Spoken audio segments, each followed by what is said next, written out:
आगै सनाय खानाय बानाय माबोला जागोन नों आंनि दालाय आगै सनाय खानाय बानाय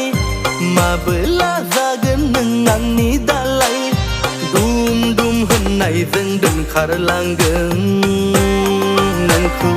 हुर हुर होननायजों लाना खारगोन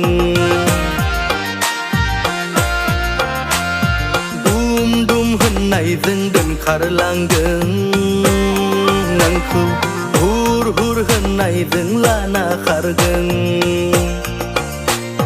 सनितपुर जिल्लायाव हादान लागोन लै आगै सानैजों संसार जागोन